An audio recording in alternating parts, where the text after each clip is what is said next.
नमस्कार साथियों।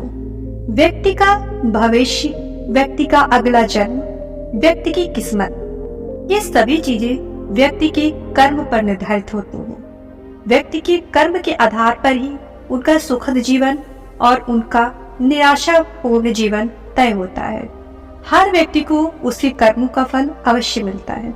आइए अपने अच्छे और बुरे कर्म के सीख के लिए तथा उन्हें जानने के लिए एवं दूसरों के प्रति हमारे व्यवहार का हमारे कर्मों पर क्या प्रभाव पड़ता है, इससे जुड़े हुए एक प्रसंग को मैं आपके सामने प्रस्तुत करती हूँ।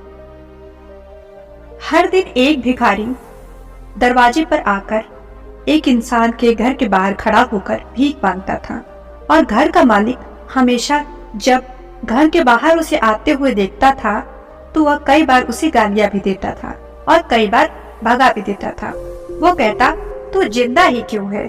पूरी जिंदगी ऐसे ही भीख मांगेगा क्या? धरती का बोझ बना क्यों बैठा है?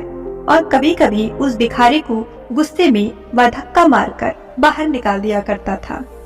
इतना कुछ हो जाने के बावजूद भिखारी के मुंह से सिर्फ यही निकलता था कि भगवान तुम्हारे पापों को माफ करे।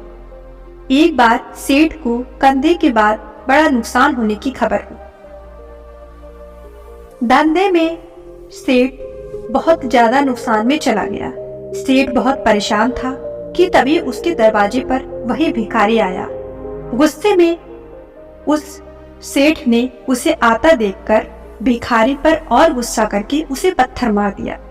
पत्थर लगने के कारण भिखारी का सर फूट गया और उसके सर से खून बहने लगा। फिर भी दर्द से कराहते हुए भिखारी ने सिर्फ इतना ही कहा, भगवान तुम्हारे पापों को माफ करें। भिखारी वहां से चला गया। सेठ सोच में पड़ गया कि भिखारी को पत्थर मारा, फिर भी उसने मेरे लिए प्रार्थना ही की। सेठ का गुस्सा शांत हुआ, सेठ का मन शांत हुआ। भिखारी का रहस्य जानने के लिए सेठ ने भिखारी का पीछा करना शुरू कर दिया। भिखारी जहां जहां जाता सेठ उसके पीछे पीछे जाता। तभी सेठ ने देखा कि उस भिखारी को कोई खाना देता तो कोई मारता और अपमानित करके गाली देता और भगा देता। लोग भिखारी के साथ चाहे जैसा व्यवहार करे, लेकिन भिखारी सबके लिए एक ही प्रार्थना करता है, भगवान तुम्हारे पापों को माफ करे। अब रात होने को आई थी। भिखारी अपने घर जाने के लिए फिर लौटा। वो अपने घर पहुंच गया, लेकिन सेठ अब भी उसका पीछा कर रहा था। एक पुरानी टूटी हुई खटिया पर एक बूढ़ी औरत लेटी हुई थी। काफी कमजोर और बीमार लग रही थी। वह भिखारी की पत्नी थी। अपने पति को वापस आता देखकर वह खाट से उठ खड़ी हुई। पत्नी ने अपने पति के भीख के कटोरे को देखा, उसमें सिर्फ आधी बासी रोटी थी। उसे देखकर वह बोली, आज बस इतना ही मिला? और हाँ, आपके सिर से यह खून कैसा निकल रहा है? चोट कैसे लगी? बूढ़ा भिखारी बोला, आज बस इतना ही मिला, किसी ने कुछ दिया ही नहीं। सबने गालियां दी और एक ने तो पत्थर भी मार दिया, जिससे मेरा सर फट गया। एक गहरी सांस लेकर बूढ़ा भिखारी फिर से बोला, यही मेरे ही पापों का फल है। तुम्हें याद है कुछ सालों पहले हम कितने अमीर थे? क्या कुछ नहीं था हमारे पास? हमारे पास हर चीज जरूरत से ज्यादा थी, लेकिन हमने कभी दान नहीं किया। और उससे भी बुरा हमने अब अपने समय में देखा है। और हमने भी एक भिखारी के साथ यही किया था जो आज हमारे साथ हुआ है। बूढ़ी पत्नी की आंखों में आंसू आ गए। वह बोली, हाँ, हम उस बेचारे अंधे के साथ बहुत बुरा करते थे, उसका अपमान करते थे, उसे खाने के लिए रोटी की जगह कागज दिया करते थे, उसका मजाक उड़ाया करते थे और कभी कभी उसे मारा भी करते थे। मैंने कभी उसको रास्ता नहीं दिखाया। एक बार मैंने उसके मुंह पर मिट्टी भी फेंकी थी और वह हमेशा दुखी होकर यही कहता था कि भगवान तुम्हें तुम्हारे कर्मों की सजा देगा, भगवान तुम्हारे पापों की सजा अवश्य देगा तुम्हें। उसका श्राप सच हुआ और हम इस दुख भरी जिंदगी में आ गए। भिखारी बोला, हाँ, उसका श्राप सच हुआ, इसीलिए मैं किसी को बद्दुआ नहीं देता। चाहे कोई मेरे साथ कैसा भी बर्ताव करे, मैं हमेशा उसके लिए प्रार्थना करता हूँ। मैं नहीं चाहता कि कोई भी हमारे जैसी जिंदगी का अनुभव करे, किसी को भी हमारे जैसे दुखों का सामना करना पड़े। वो नहीं जानते हैं कि कितना बड़ा पाप कर रहे हैं, इसीलिए अनजाने में जाने में हुए पापों को हम कभी भी बद्दुआ देते नहीं हैं।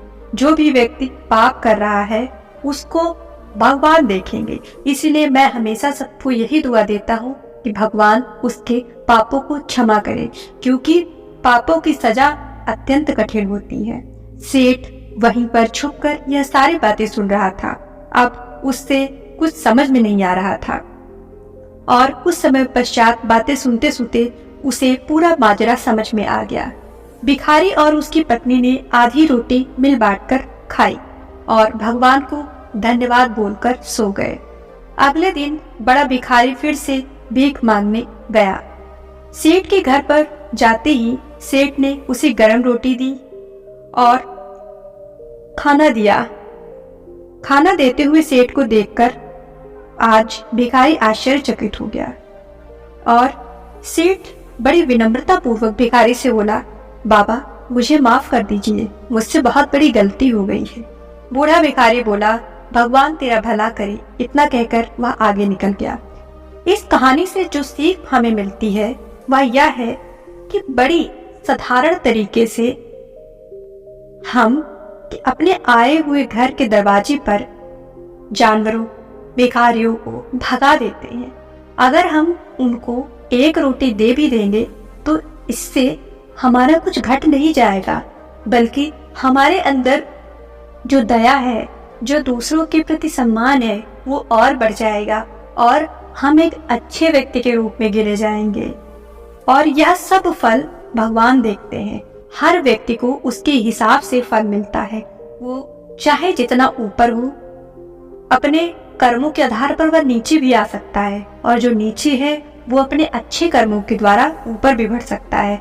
इसीलिए जीवन में सदैव अच्छे कर्म कीजिए, सुमार्ग पर जाइए।